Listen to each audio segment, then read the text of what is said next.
ஒன்று குடியுரிமை வழங்குகிற அதிகாரம், அது வந்து ஒரு நீண்ட பிரச்சனை. அது இப்போ உடனடியாக என்ன மற்ற மாநிலத்தில் கொடுத்துருக்கிறீங்களா, அதே மாதிரி எனக்கு வந்து இன்னலைன் பர்மிட். அப்போ என்ன ஆகுன்னா, நம்ம வெளி மாநிலத்துக்கான வரவனை ரெஸ்ட்ரிக்ட் பண்ண முடியும். அப்போ நீ வராத, இத்தனை நாளைக்கு இருந்துட்டு கிளம்பிடு அப்படின்னு நம்ம சொல்ல முடியும். அப்போ அந்த அதிகாரம் என்பது வந்துருச்சுனாலே பாதி செய்திகளை நம்ம முடிச்சிடலாம். குடியுரிமை பாசிட்டிவாக வழங்க முடியாதே தவிர எவன் இருக்கலாம் எவன் இருக்கக்கூடாதுங்கிற முடிவாக நம்ம எடுத்துட முடியும். அகதின்னு சொல்லிட்டு இருப்பீங்களா, அகதிக்கான அந்தஸ்தும் கொடுக்கறது இல்லை. சட்டப்படியான சர்வதேச சட்டப்படியான கொடுக்கறது. திபெத்துக்காரன் அகதி, அவனை போய் பாரு, மைசூர் பக்கத்தில் வச்சுருக்கானுங்க. இப்போ திபெத்துக்காரனுடைய அகதிகள் முகாம்னா எப்படி இருக்குன்னு பாருங்கள். அவன் சட்டப்படி கொடுக்குறான்.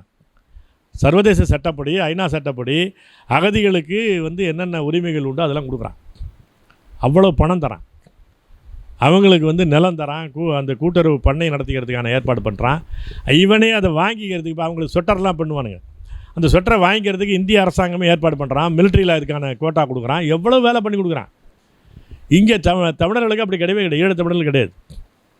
இப்போ அதில் சில பேருக்கு வந்து குடியுரிமை கேட்குறாங்க அப்படின்னா அதை அவன் முடியாதுங்கிறான். பாஸ்போர்ட்டை வச்சு இவர் குடியுரிமைன்னு சொல்ல முடியாதுங்கிறான். அவர் ஆதாரை காட்டுறாரு, ஆதார் அட்ரஸ் ப்ரூஃபே தவிர சிட்டிசன்ஷிப் ப்ரூஃப் இல்லைன்ட்டான். ரேஷன் கார்டை காட்டுறாரு, சாப்பாடு வாங்கிக்கிறதுக்கான விஷயம்ப்பா, அது வந்து உன்னுடைய அடையாளம் கிடையாது. எதுதான் அடையாளம்? எதுவும் கிடையாது. உலகத்தில் அப்படி ஒரு நாடு நம்ம இங்கே இந்தியா தான். இந்த பாஸ்போர்ட்டை நீங்கள் வெளியில் நீங்கள் வந்து ஏர்போர்ட்டில் இறங்கி அடுத்த நாட்டுக்கு போய் காட்டினீங்கன்னா அது இந்திய குடிமகன் அவன் ஏற்றுக்குவான். கொடுத்தான் பாரு பாஸ்போர்ட்டுக்காரன், இவன் ஏற்றுக்க மாட்டேங்கிறான். இப்படி வச்சுருக்கிறான். நீ ரேஷன் கார்டாக கிடையாது, ஆதார் கார்டாக கிடையாது, இது பாஸ்போர்ட்டாக கிடையாது. எதுதான்டான்னா எதுவும் கிடையாது. நீ இங்கே இருக்கிற வச்சுக்க. இப்போ நான் வெளியில் போயிட்டு வந்தானே என்ன வருது சொல்ல முடியாது.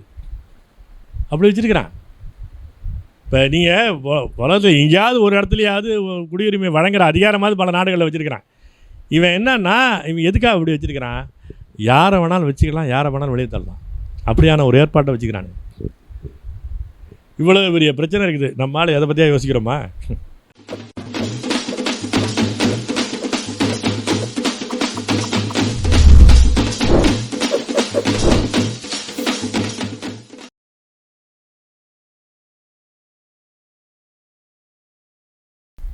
இந்த பல நாடுகளில் கூட்டரசு கூட்டாட்சிங்கிற வகையில் இருக்கக்கூடிய நாடுகளில், பல மொழி பேசக்கூடிய நாடுகளில் இந்த குடியுரிமை வழங்குறது இல்லை, சிட்டிசன்ஷிப்னு இருக்குல்ல. இப்போ இன்றைக்கி அது ஒரு பிரச்சனை ஆகிடுச்சு. இந்த எஸ்ஐஆர்னு கூட தான் இல்லை. இப்போ அது வந்து இப்போ பல மாநிலங்களில் விரிவாக்கிட்டு இருக்கிறான். அதை பற்றிய சுப்ரீம் கோர்ட்டும் குழப்படியான தீர்ப்புகள் கொடுத்துட்டுருக்கிறான். அது பெரிய பல சிக்கல்கள் உண்டாக்கிட்டுன்னு வச்சுங்க. இப்போ அதில் அவன் என்ன பண்ணுறான், ஒருத்தன் பாஸ்போர்ட்டை காட்டுறான். பாஸ்போர்ட்டை வச்சு இவர் குடியுரிமைன்னு சொல்ல முடியாதுங்கிறான். அவர் ஆதாரை காட்டுறாரு, ஆதார் அட்ரஸ் ப்ரூஃபே தவிர சிட்டிசன்ஷிப் ப்ரூஃப் இல்லைன்ட்டான். ரேஷன் கார்டை காட்டுறாரு, சாப்பாடு வாங்கிக்கிறதுக்கான விஷயம்ப்பா, அது வந்து உன்னுடைய அடையாளம் கிடையாது. எதுதான் அடையாளம்? எதுவும் கிடையாது. உலகத்தில் அப்படி ஒரு நாடு நம்ம இங்கே இந்தியா தான். இந்த பாஸ்போர்ட்டை நீங்கள் வெளியில் நீங்கள் வந்து ஏர்போர்ட்டில் இறங்கி அடுத்த நாட்டுக்கு போய் காட்டினீங்கன்னா அது இந்திய குடிமகன் அவன் ஏற்றுக்குவான். கொடுத்தான் பாரு பாஸ்போர்ட்டுக்காரன், இவன் ஏற்றுக்க மாட்டேங்கிறான். இப்படி வச்சுருக்கிறான். நம்ம என்ன சொல்கிறோன்னா, ஒன்றுக்கிட்ட அவ்வளோ சிரமம்லாம் படாத, குடியுரிமை வழங்குகிற அதிகாரம் மாநிலத்திற்கே வேணும்னு சொல்கிறோம். அவ்வளோதான். ஏன் அப்படின்னா, இங்கே யாரை குடியுரிமை கொடுப்பதுன்ற முடிவு செய்கிற விஷயம் நமக்கு வரணும். ஏன்னா இப்போ ஈழத்தமிழர்கள் இங்கே இருக்கிறாங்க. அவர்களில் பல பேர் திரும்ப போகிறதுக்கு விரும்புகிறாங்க, சில பேர் இங்கே இருக்கணும்னு நினைக்கிறாங்க. இப்போ 83 அதுக்கு முன்னாடியிலேருந்து வந்தவங்களாம் இருக்காங்கல்ல, அவங்கெல்லாம் பல பேர் இங்கேயே இருந்துட்டாங்க. அடுத்த தலைமுறை இங்கேயே பிறந்துட்டாங்க. அகதிகள் முகாமில் இருக்கிறான். அவன் எவ்வளோ நாள் தான் அகதி? அவன் அகதின்னு சொல்லிட்டு இருப்பீங்களா, அகதிக்கான அந்தஸ்தும் கொடுக்கறது இல்லை. சட்டப்படியான சர்வதேச சட்டப்படியான கொடுக்கறது. திபெத்துக்காரன் அகதி, அவனை போய் பாரு, மைசூர் பக்கத்தில் வச்சுருக்கானுங்க. இப்போ திபெத்துக்காரனுடைய அகதிகள் முகாம்னா எப்படி இருக்குன்னு பாருங்கள். அவன் சட்டப்படி கொடுக்குறான்.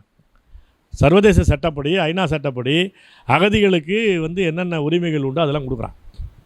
அவ்வளோ பணம் தரான். அவங்களுக்கு வந்து நிலம் தரான், அந்த கூட்டுறவு பண்ணை நடத்திக்கிறதுக்கான ஏற்பாடு பண்ணுறான். இவனே அதை வாங்கிக்கிறதுக்கு இப்போ அவங்களுக்கு ஸ்வெட்டர்லாம் பண்ணுவானுங்க. அந்த ஸ்வெட்டரை வாங்கிக்கிறதுக்கு இந்திய அரசாங்கமே ஏற்பாடு பண்ணுறான். மிலிட்ரியில் அதுக்கான கோட்டா கொடுக்குறான். எவ்வளோ வேலை பண்ணி கொடுக்குறான். இங்கே தமிழர்களுக்கு அப்படி கிடையவே கிடையாது, ஈழத் தமிழர்கள் கிடையாது. இப்போ அதில் சில பேருக்கு வந்து குடியுரிமை கேட்குறாங்க அப்படின்னா அதை அவன் முடியாதுங்கிறான். யார்? பாகிஸ்தான்லேருந்து வந்த இந்துக்களுக்கு உண்டு, ஆப்கானிஸ்தான்லேருந்து வந்தவனுக்கு உண்டு, அவனுக்கு உண்டு, இவனுக்கு உண்டு, எல்லாருக்கும் உண்டு. ஆனால் தமிழர்கள் அவன் இந்துவாக இருந்தாலும் தர முடியாதுங்கிறான். இப்போ இந்த குடியுரிமை வழங்குகிற அதிகாரம் என்பது தமிழ்நாட்டு அரசுக்கு வேணுது அதிசயமாக கேட்கல. சுவிட்சர்லாந்தில் அதுதான் இருக்குது. சுவிட்சர்லாந்தில் பல மொழிகள் பேசுகிற சின்ன நாடு, அது ஒரு சின்ன நாடு. இதப்பா இதெல்லாம் சாதாரணமாக ஒரு கோடி பேர் கூட இல்லை, எல்லாருக்கும் ஒரு கவர்மெண்ட்டில் ஒரு இடத்துல வாங்கி அடிச்சிட்டு போ அப்படி தான் சொல்லலாம். அந்தந்த மாகாண அரசும் குடியுரிமை வழங்கலாம். அந்த அந்த அந்த குடியுரிமை வாங்கிய அடிப்படையிலேயே அவன் சுவிட்சர்லாந்து குடிமகன் ஆயிடுறான், சிட்டிசன் ஆயிடுறான். அமெரிக்காவில் என்ன வச்சுருக்கிறான்? மாகாண அரசினுடைய ஒப்புதல் இல்லாமல் கூட்டாட்சி அரசு குடியுரிமை வழங்கிட முடியாது. முதல்ல ரெக்கமெண்டேஷன் இங்கேருந்து வந்தாகணும், அவர் வச்சுக்கலாம், குடியுரிமை கொடுக்கலான்னு. இப்போ எல்லாருக்குமே நேரடியாக சிட்டிசன்ஷிப் கார்டுன்னு வச்சுருக்கிறான்.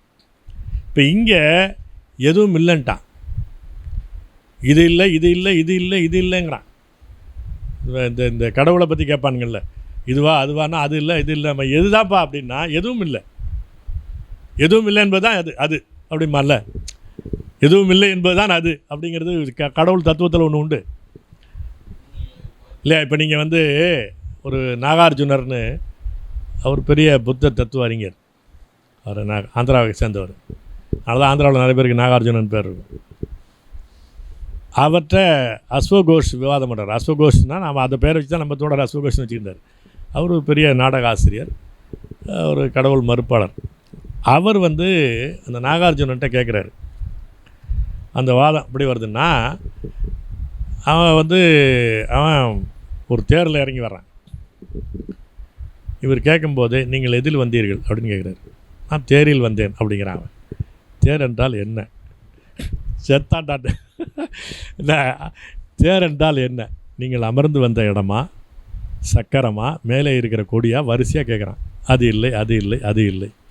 ஆனால் எல்லாம் சேர்ந்தால் தேர் இல்லை. தேர் என்பது இருக்கிறது, அது ஒரு வடிவம் பெறுகிற போது நம்ம அதில் போய் உட்காரணும். இப்படி சொல்லிட்டு போயிட்டான். அது மாதிரி வச்சுருக்கிறான் குடியுரிமையை. நீ ரேஷன் கார்டாக கிடையாது, ஆதார் கார்டாக கிடையாது, இந்த இது பாஸ்போர்ட்டாக கிடையாது, எதுதான்டான்னா எதுவும் கிடையாது. நீ இங்கே இருக்கிற வச்சுக்க. இப்போ நான் வெளியில் போயிட்டு வந்தானே என்ன வருது சொல்ல முடியாது, அப்படி வச்சுருக்கிறான். இப்போ நீங்கள் உலகத்தில் எங்கேயாவது ஒரு இடத்துலையாவது குடியுரிமை வழங்குகிற அதிகாரமாவது பல நாடுகளில் வச்சுருக்கிறான். இவன் என்னன்னா, இவன் எதுக்காக அப்படி வச்சுருக்கிறான்? யாரை வேணாலும் வச்சுக்கலாம், யாரை வேணாலும் வெளியே தள்ளலாம், அப்படியான ஒரு ஏற்பாட்டை வச்சுக்கிறாங்க. இவ்வளோ பெரிய பிரச்சனை இருக்குது. நம்மளால் எதை பற்றியா யோசிக்கிறோமா? அது எவனாவது வெளியே வண்டி ஏறும்போது தான் தெரியும். இப்போ புரியுதா? இப்போ நீங்கள் வந்து இது வரலும் அது ஒரு, அப்போ அவன் என்ன பண்ணிட்டான்னா, வாக்காளர் பட்டியலில் சேர்க்கும்போது இவனை நீக்கும்போது அவன் என்ன சொல்கிறான்னா, இவர் குடிமகனாக இருப்பாரான்னு டவுட் வந்துருச்சுன்ட்டான். டவுட்டுக்குன்னு ஒரு இடம் வச்சுட்டான். இப்போ நீங்கள் இந்த ஓட்டு எண்ணிக்கும் போது டவுட்னு ஒரு பொட்டி வைப்பான்ல, அந்த மாதிரி இப்போ இந்த டவுட்டுக்காரனுக்கு என்ன பண்ணிட்டான்னா ஒரு முகாம் வச்சுட்டான். நம்ம ஜெயிலை விட உயரமான இதோட வச்சுருக்கிறான், அப்படி வச்சுருக்கிறான். இப்போ நீங்கள் அஸ்ஸாமில் இருக்குது, டவுட்டு கேஸுக்கெல்லாம் ஒரு முகாம் வச்சுட்டான். வெளியே வர முடியாது. இப்போ நம்ம இது இருக்குல்ல, சிறப்பு முகாம்னு வச்சுருக்கிறான்ல, அது சிறையும் கிடையாது, அகதி முகாமும் கிடையாது, சிறப்பு முகாம்னு வச்சுருக்கிறான்ல. நீங்கள் வந்து எந்த விதியும் அங்கே செல்லுபடியாகாது. இப்போ முந்தா நாள் பார்த்தீங்கன்னா, இந்த இடுப்புக்கு கீழே செயல்பட முடியல ஒருத்தர், கை கால் விலங்கலை, அவரை கைது பண்ணி அழைச்சிட்டு போகிறான், வண்டியில் வீலரில் அழைச்சிட்டு போகிறான். எதுக்குன்னா அது இதை குற்றம் பண்ணிட்டார், பாஸ்போர்ட் குற்றம்னு, சிறப்பு முகாமில். அப்போ இந்த மாதிரியான கூத்தில் மொத்தமும் கொண்டு வந்துடுவான். அதனால் நம்ம என்ன சொல்கிறோம், குடியுரிமை வழங்குகிற அதிகாரம் மாநிலத்திற்கு வேண்டும், மாநிலத்திற்கும் வேண்டுமானாலும் வச்சுக்க, மாநிலத்திற்கு வேண்டும் அப்படின்னு சொல்கிறோம். அதனுடைய ஒரு பகுதியாகத்தான் இப்போ ஏற்கனவே இப்போ நாகாலாந்து, மணிப்பூர், மிசோரம், இந்த அருணாச்சல பிரதேசம், இந்த மாநிலங்களில் அந்த ஊரில் யார் வரலாம் அப்படிங்கிறதுக்கான ஒரு ஒரு பகுதி விசார், பார்ஷியல் விசான்னு வச்சிங்களேன். அவங்க வந்து மாநில அரசாங்கத்தினுடைய அனுமதியோடு தான் உள்ளே வர முடியும். அவன் அனுமதிக்கிற நாள் அவர்கள் தான் இருக்க முடியும். இப்போ நீங்கள் நிறையா பார்க்கலாம். இப்போ நம்ம அருணபாரதி அவங்க நண்பர்கள் சில பேர் போயிட்டு வந்ததை கூட நம்ம இதில் ஜெராக்ஸ் பண்ணி போட்டிருந்தார். 15 நாளுக்கு தான் அனுமதிப்பான். இப்போ நம்ம மல்லை சத்தியா இருக்கிறார்ல, அவர் கொஞ்சம் அந்த கராத்தே அந்த வாள் வீச்சுக்கெல்லாம் போவார். பெரும்பாலும் அருணாச்சல பிரதேசம் தான் அது நிறையா வருவாங்க பசங்க. பெண்களும் பார்த்திங்கன்னா அருணாச்சல பிரதேசத்தில் வாள் வீச்சில் நல்லா வரும். அந்த மேட்ச்சுக்கு அங்கே போனீங்கன்னா நீ என்ன தான் சேர்த்தான் 15 நாள் தான் கொடுப்பான். நீங்கள் பெரிய அங்கே போய் ஸ்பெஷல் பர்மிஷன் வாங்கினீங்கன்னா இன்னொரு 15 நாள் கொடுப்பான். அவ்வளோதான். ஒரு மாதத்துக்கு மேலே அங்கே எவனும் இருக்க முடியாது. இப்போ இங்கே இருந்தாலும் அழைச்சிட்டு போகிறான், அந்த மரம் வெட்டுறதுக்கு இந்த பகுதியில் இருந்தால் கூட அழைச்சிட்டு போகிறான்.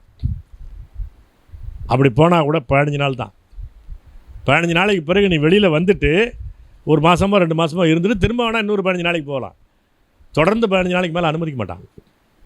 அது இந்தியாவுக்குள்ளே தான் இருக்குது. இது மிசோரம், அந்த அருணாச்சல பிரதேசலாம். அதுக்கு பேர் என்ன, உள் நுழைவு அனுமதின்னு பேர், இன்னர் லைன் பர்மிட்டுன்னு பேர். இதை நம்ம தமிழ்நாட்டுக்கு வேணும்னு கேட்குறோம்.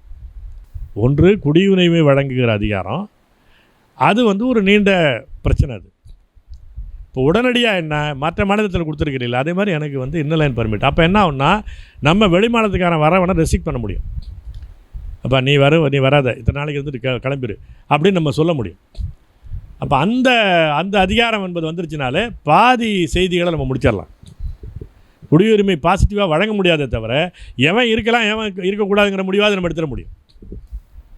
அந்த இதை நம்ம சொல்கிறோம். இதை நம்ம முதல்ல உள்வாங்கிக்கிட்டு இதை பற்றி விரிவாக அந்த தீர்மானத்தில் பேசியிருக்கிறோம், அந்த புத்தகத்தில் பேசியிருக்கிறோம். அதை கொஞ்சம் படிங்க. இவ்வாறான பல செய்திகளை, பல சிக்கல்களுக்கு விடை கிடைக்கக்கூடிய செய்திகளை தமிழர் கண்ணோட்டம் வலையொலியில் வெளிப்படுத்தி வருகிறோம். இது தற்சார்பாக செயல்படுவதற்கு நிதி தேவைப்படுகிறது. இந்த நிதியை நம்முடைய மக்களாகிய நீங்கள் தான், இளையோரும் பெரியோரும் நண்பர்களும் தோழர்களும் சான்றோரும், நீங்கள் உங்களால் இயன்ற அளவு என்ன இயலுமோ அந்த நிதியை வழங்குமாறு அன்போடும் உரிமையோடும் கேட்டுக்கொள்கிறேன். உங்களுக்கு நன்றி உணர்வோடும் பொறுப்புணர்வோடும் தமிழர் கண்ணோட்டம் செயல்படும் என்பதை உறுதி தெரிவித்துக் கொள்கிறேன். நன்றி, வணக்கம்.